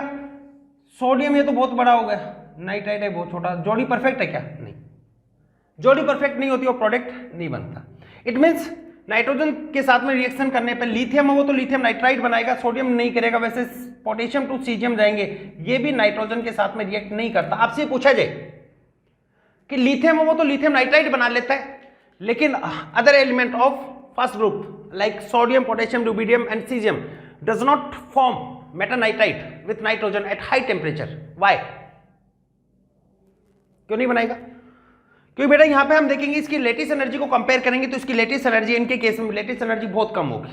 ठीक है, क्यों कम होगी? क्योंकि एनाइन उसकी साइज तो बहुत स्मॉल है और केटाइन बहुत लार्ज साइज का है, इसलिए प्रोडक्ट फॉर्मेशन नहीं होगा।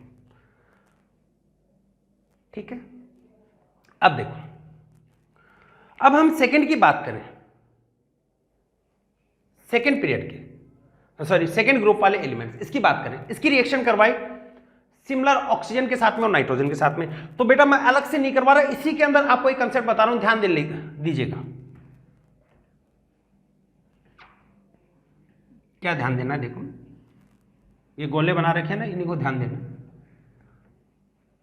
देखो क्या होता है बेटा, लिथियम जो रिएक्शन शो करता है वही रिएक्शन शो करेगा बेरिलियम एंड मैग्नीशियम। इनकी रिएक्शन क्या होंगी? Similar, similar. सोडियम जो रिएक्शन शो करता है वही रिएक्शन क्या होगा? कैल्शियम, स्ट्रोंशियम और बेरियम का होगा। इनकी रिएक्शन भी क्या होती है? सिमिलर।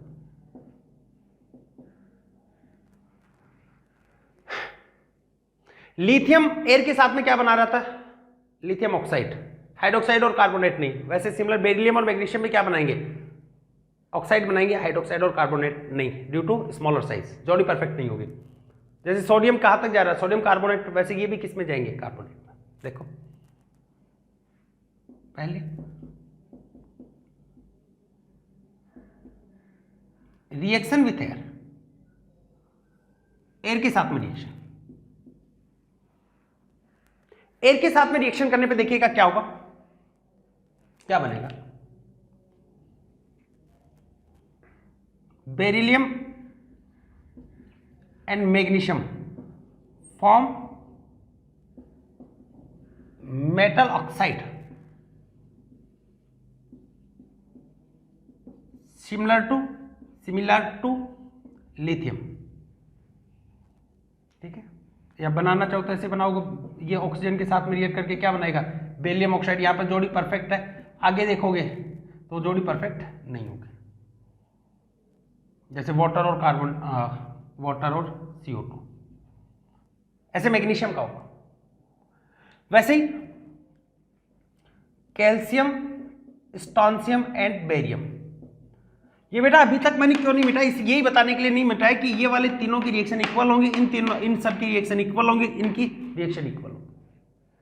तो आपस में कंपेयर करें तो सेकंड वाले में बेरिलियम और मैग्नीशियम का बिहेव लिथियम के जैसा होगा, कैल्शियम, स्ट्रोंशियम और बेरियम ये सोडियम जैसा होगा, इनकी अलग होगा। ठीक है, form metal carbonate, form metal carbonate as final stage product. तो कैल्शियम, स्ट्रोंशियम और बेरियम में किसका फॉर्मेशन करेंगे? मेटल कार्बोनेट का फॉर्मेशन करेंगे एज फाइनल स्टेज प्रोडक्ट। समझ में आया? उतार लीजिए इसको बेटा, एयर के साथ में रिएक्शन बताइए आपको। आगे देखिएगा,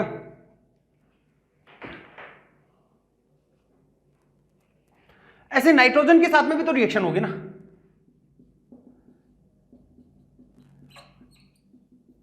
reaction with nitrogen, reaction with nitrogen, air के अंदर नाइट्रोजन भी होती है, उसकी रिएक्शन अलग से बना रहे हैं। तो बेटा लिथियम क्या बना रहा था, लिथियम नाइट्राइड, तो यहां पर सिमिलर क्या होगा, बेरिलियम एंड मैग्नीशियम फॉर्म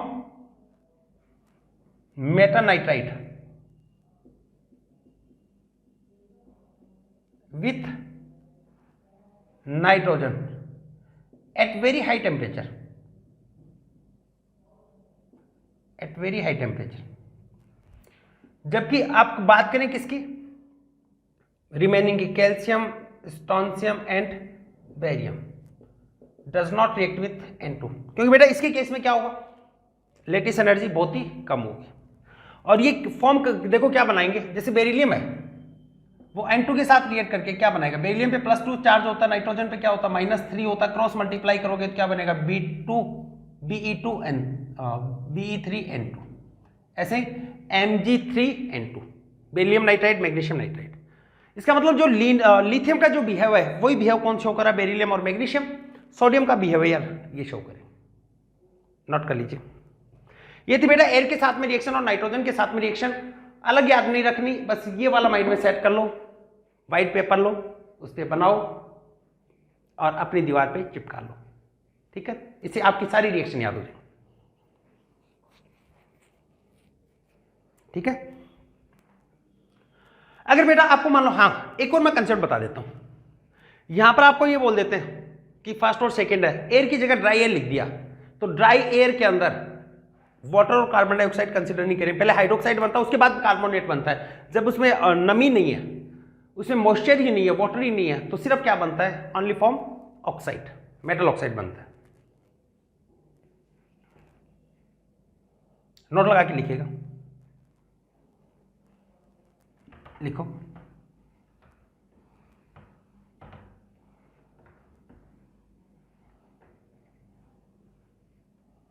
लिखो, नोट लगा के लिखेंगे।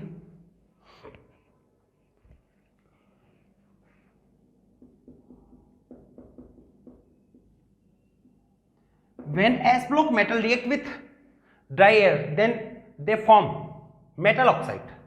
They form only metal oxide. It means their final product is only metal oxide. Hydroxide और कार्बोनेट का मिक्सचर नहीं बनेगा।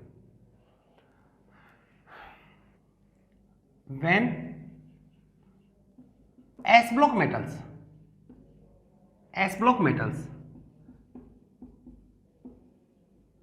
reacts with ड्राई एयर, ये ध्यान में रखना, ये दे रखा हो तभी मानना है।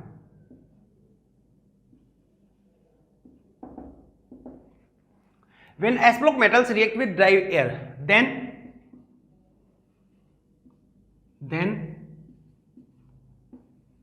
they form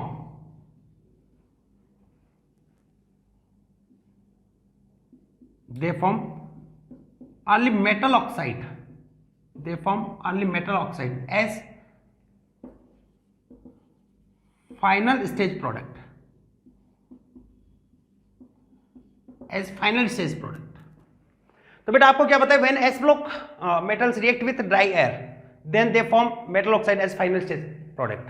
बेटा देखो एनसीईआरटी में भी लिखा हुआ है यार, बहुत से लोग पढ़ाते में कि लिथियम होता है, इसका अबनॉर्मल बिहेवियर होता है खुद के ग्रुप से, है ना, ये मैंने पीरियोडिक टेबल में बता भी दिया था, डायगोनल रिलेशनशिप शो करता है। और ऐसे रटने की कोशिश करोगे ना तब चीजें क्लियर नहीं होंगी, उसको माइंड में उसको फील करो, आपका लिथियम का व्यवहार इससे अलग क्यों रहा है, क्योंकि उसकी साइज बहुत स्मॉल है, ठीक है, केटाइन की साइज स्मॉल है तो उसकी जोड़ी स्मॉल के साथ ही बनाएंगे। अरे एक घर में आप 2 भाई हो, ये मान लिया आपकी हाइट, आपका टॉल हो और आपका भाई छोटा है, तो उसकी जोड़ी बेटा छोटा ही तो लाओगे ना, आप लंबे तो आपको क्या चाहिए, लंबी जोड़ी चाहिए। तो एक ही परिवार का होने के बाद में भी डिफरेंट बिहेवियर होता है ना, लेकिन उसका रीजन क्या, रीजन पे जाओ क्यों हो रहा है ऐसा, ठीक है। तो उसके लिए मैंने आपको ये सब बताया, जोड़ियां बनाई आपके लिए, लिख लो। उसके बाद हम बात करते हैं रिएक्शन विथ प्योर ऑक्सीजन, इनकी रिएक्शन बताने with pure oxygen.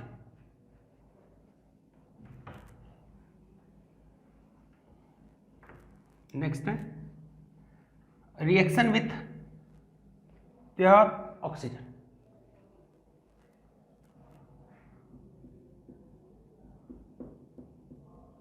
Reaction with pure oxygen.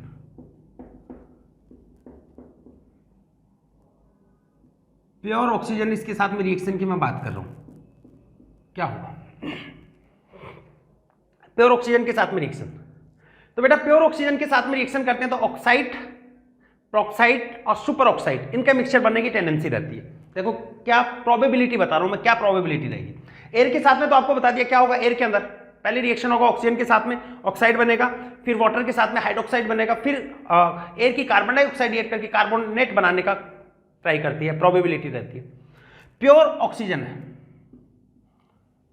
Pure O2, तो इसकी प्रोबेबिलिटी बताता हूं। पहले कौन सा होता है ऑक्साइड, फिर कौन सा होगा प्रोक्साइड, और फिर कौन होता है सुपर ऑक्साइड।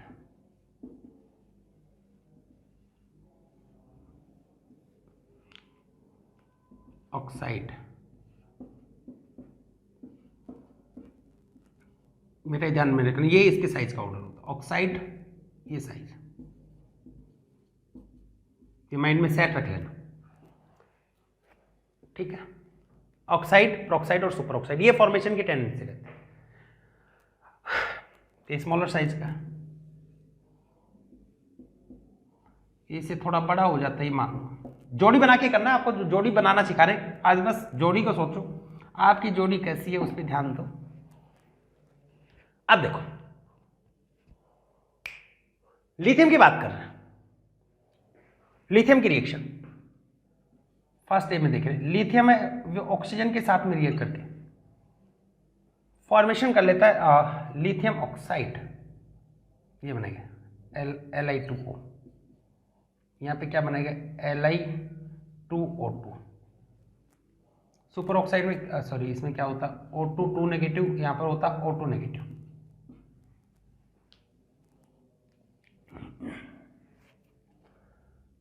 यहाँ पे Li2O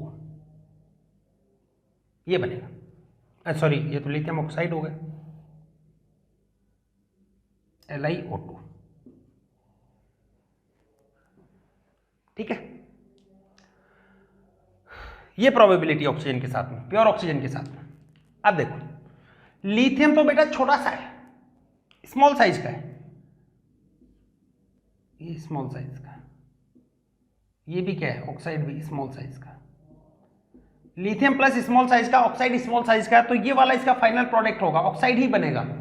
क्या आगे की तरफ जाएगा क्या ये, तो यहां पर देखो ये लिथियम स्मॉल साइज का, ये O2 2 नेगेटिव, ये बड़ा होगा तो जोड़ी मैच नहीं करेगी। इधर देखोगे तो साइज और बढ़ जाएगी, तो यहां पे भी जोड़ी मैच नहीं करेगी। जोड़ी तो मैच किसके साथ में कर रही है, इसी के साथ में कर रही है, लिथियम ऑक्साइड। तो ये इसका फाइनल स्टेज प्रोडक्ट होगा, ठीक है। आगे बात करते हैं, हम आगे जाते हैं सोडियम के ऊपर। सोडियम की साइज यहां पे बेटा ध्यान में रख लेना, ऑलमोस्ट इक्वल होती है प्रोक्साइड के, और ये तो लार्ज साइज के होते हैं, इसकी साइज सुपर ऑक्साइड की इक्वल होती है, ध्यान रखिएगा। ये बेटा एक फंडा बताया आपको, जोड़ी बना के ऐसे करने का, याद रखने के एक तरीके बताए, लिख लिया। और कहीं फेर नहीं होगा, ये एक और बात बता देते, एक कंसेप्ट ही मान लो ये अपने से। जैसे लाइफ में हम क्या कंसेप्ट है, जैसे अपना कंसेप्ट होता है वही एलिमेंट्स का कंसेप्ट है, क्योंकि गॉड ने बनाए सब, और गॉड ने किसी में कोई भेदभाव नहीं किया है, हम ही करते हैं इंसान, बाकी कोई नहीं करता है। देखो तो वो जैसे हम जोड़ी बनाना चाहते हैं, वैसे ये वाले भी जोड़ी बनाने चाहते हैं, ठीक है। अब देखो हम बात करते हैं सोडियम। तो लिथियम तो सिर्फ किसका फॉर्मेशन करेगा, लिथियम ऑक्साइड का फॉर्मेशन करेगा। हम आते हैं बेटा सोडियम के ऊपर। सोडियम देखो, आप बनाओ सोडियम का क्या होगा। सोडियम है ऑक्सीजन के साथ में रिएक्ट करके पहले बनाएगा सोडियम ऑक्साइड Na2O, फिर फॉर्मेशन करेगा, फिर ऑक्सीजन के साथ में प्रोक्साइड, और फिर टेंडेंसी होती है सुपर ऑक्साइड। अभी जो मैंने बताया उसके बेसिस पे आप बताओ किसका फॉर्मेशन यहां पे होगा, कौन फॉर्म होगा, बताओ। तो यहाँ पे बेटा सोडियम की साइज है वो तो थोड़ी बड़ी होती है, इनके इंटरमीडिएट साइज का होता है। तो ये भी 3 ऑक्साइड है, तो यहाँ पर भी इंटरमीडिएट के साथ ही तो स्टेबल होगा, प्लस यहाँ पे तो ऑक्साइड स्मॉल है, ये तो जोड़ी मैच नहीं कर रही। यहाँ पे ये बड़ा साइज का Na+ इंटरमीडिएट है, और यहाँ पर जो प्रोक्साइड होता है ना उसकी भी साइज इसकी इक्वली होती है, ऑटो 2 नेगेटिव, इसकी साइज बड़ी होगी, ये नहीं बनेगा। तो यहाँ पे क्या बनेगा, सोडियम प्रोक्साइड का फॉर्मेशन होगा। फाइनल स्टेज प्रोडक्ट क्या होगा, सोडियम प्रोक्साइड। और ये बेटा इसको ऑक्सोनेल बोल देते हैं, ऑक्सोनेल नेल भी बोला जाता है, ऑक्सोनेल, क्योंकि ऑक्सीजन प्रोड्यूस कर देता दे देता है। ये सोर्स ऑफ ऑक्सीजन होता है, सोडियम प्रोक्साइड या ऑक्सोनेल सोर्स ऑफ ऑक्सीजन होता है। इसको अगर वाटर में डाल देते हैं तो ऑक्सीजन रिलीज करने लगता है। या बेटा आपको ये बता देते हैं, इसके कैप्सूल भी बनते हैं जिसको एस्ट्रोनॉट स्कूबा डाइवर्स रखते हैं ऑक्सीजन के लिए, ठीक है। इसका एक्वस सॉल्यूशन होता है, स्ट्रॉन्ग ऑक्सीडाइजिंग एजेंट की तरह बिहेव करता है, क्योंकि क्या प्रोड्यूस कर रहा है, ऑक्सीजन। ये कितने भी बना सकते हैं, कैसा कंसेप्ट वो ये जो हम स्टार्टिंग से पढ़ रहे हैं कि जो भी ऑक्सीजन देता है वो किस किस की तरह बिहेव कर सकता है, ठीक है। तो इसका फाइनल स्टेज प्रोडक्ट क्या होगा, सोडियम प्रोक्साइड,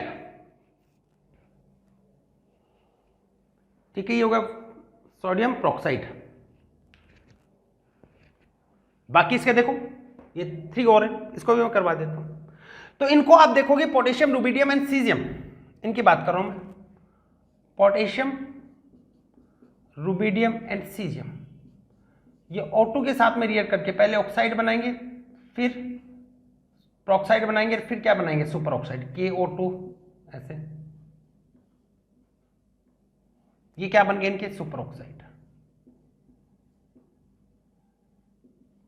बेटा यहां पर भी साइज की 3 कैटेगरी की है, और ऑक्साइड, प्रोक्साइड और सुपर ऑक्साइड में भी साइज की 3 कैटेगरी है। तो स्मॉल वाले के साथ में ऑक्साइड लिखना चाहो तो देखो, स्मॉल वाले के साथ में ऑक्साइड, इंटरमीडिएट वाले के साथ में प्रोक्साइड, और सबसे लार्ज है उसके साथ में क्या बन जाएगा, सुपर ऑक्साइड। तो ये किसमें बनेंगे, सुपर ऑक्साइड। और ये भी बेटा ऑक्सीजन का सोर्स होता है, O2 सोर्स, जैसे ये होता है ना वैसे ही O2 सोर्स ये भी होता है। इसके भी कैप्सूल बनाए जाते हैं जिसका यूज एस्ट्रोनॉट और स्कूबा डाइवर्स करते हैं। O2 source, source of oxygen है, source of oxygen O2, super oxide, ठीक है। तो 3 साइज के हैं, तो यहां पर भी क्या बन जाएंगे, 3 साइज है, इसका फॉर्मेशन हो जाएगा। नोट कर लीजिए इसको। इसके बाद में सेकंड वाले के लिए बात करें, और सेकंड वाला तो सिमिलर होता है, आप जानते हैं, ठीक है। तो बेटा हमने ये पढ़ा कि फर्स्ट है कि हमने जोड़ी बना दी। जोड़ी कैसे बनाई, लिथियम है, स्मॉल साइज का है, तो ये किसके साथ में सेट होगा, ऑक्साइड के साथ में, क्योंकि इसकी साइज भी स्मॉल है। सोडियम को हम देखना था इंटरमीडिएट साइज का, तो इंटरमीडिएट साइज में हमने देखा बेटा ये वाला इंटरमीडिएट साइज है, जैसे आपको बताया ना, ये 5.5 फीट का है। तो और ये वाली क्या मिल रही है इसको, 4 फीट की। जोड़ी सेट हो रही है क्या, नहीं। ये 5.5 फीट का, ये भी 5.5 फीट की, जोड़ी सेट हो गई। अब अगर आगे वाले में दोगे तो ये वाला सुपर ऑक्साइड है, ये तो 6 फीट में आ गया ना, और ज्यादा साइज लार्ज होगी। तो जोड़ी परफेक्ट कहां पे होती है, यहां पे जोड़ी परफेक्ट है। और आपको फंडा क्या बताया, जिनकी जोड़ी परफेक्ट होती है उनका प्रोडक्ट शानदार होता है। तो इसलिए हमें क्या करना है, स्टेबल प्रोडक्ट बनाना है, शानदार प्रोडक्ट बनाना है, ठीक है। ऐसे ही हम देखते हैं सेकेंड के लिए। सेकेंड के लिए देखा तो यहां पर बेटा पहले वाले में देखा तो यहां पर 3 कैटेगरी में डिवाइड किया, lithium form oxide, sodium form peroxide, and potassium, rubidium and caesium form super oxide. ऐसे आप देखोगे सेकेंड में, तो इन सेकेंड में बेरिलियम एंड मैग्नीशियम, इनका behave similar to lithium, that's why beryllium and magnesium form oxide.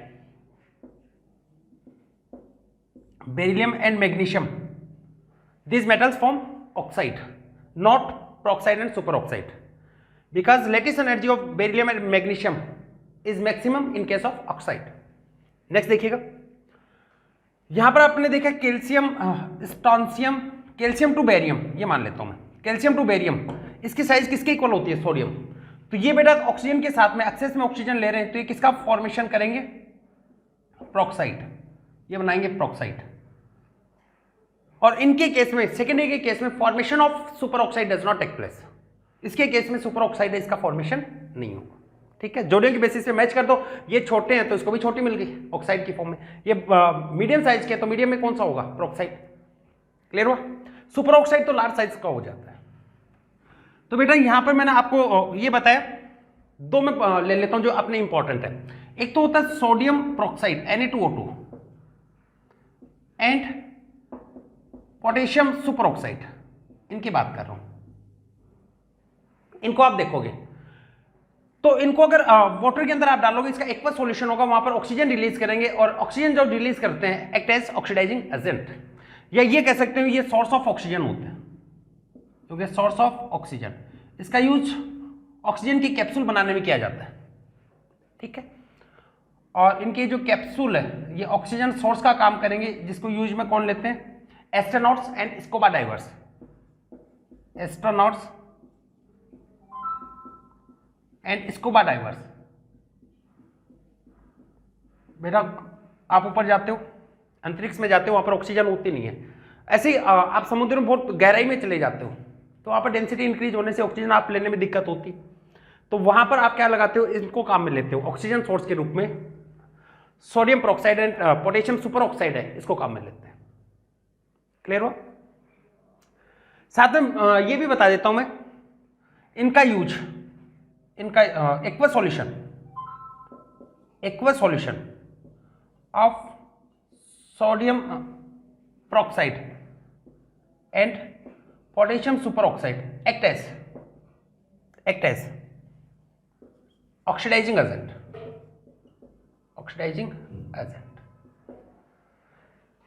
तो इनका aqueous solution of oxidising agent है, इसकी तरह बिहेव करता है। क्लियर हुआ? तो बेटा केमिकल रिएक्शन में हमने दो रिएक्शन देखी, लेक्चर और ज्यादा लंबा नहीं करेंगे, यहीं पे स्टॉप करेंगे, नेक्स्ट लेक्चर में बाकी की रिएक्शन पढ़ेंगे। तो आज के में केमिकल रिएक्शन में हमने क्या पढ़ा? एयर के साथ में रिएक्शन, और उसके बाद में हमने पढ़ा कि ड्राई एयर के साथ में क्या रिएक्शन होगी, साथ में नाइट्रोजन के साथ में रिएक्शन, और फिर प्योर ऑक्सीजन इसके साथ में रिएक्शन। तो बेटा आपको कुछ भी नहीं करना, आज जो भी बताया ना उसको जोड़ियों के बेसिस पे सेट करना है, कि जिसकी भी जोड़ी परफेक्ट बनती है जिसके साथ में भी, साइज के बेसिस पे उसका प्रोडक्ट उतना ही स्ट्रॉन्ग होता है या उतना ही दमदार होता है, ठीक है। उसी को हम फाइनल स्टेज प्रोडक्ट बोलते हैं। मिलते हैं नेक्स्ट लेक्चर में। All the very best.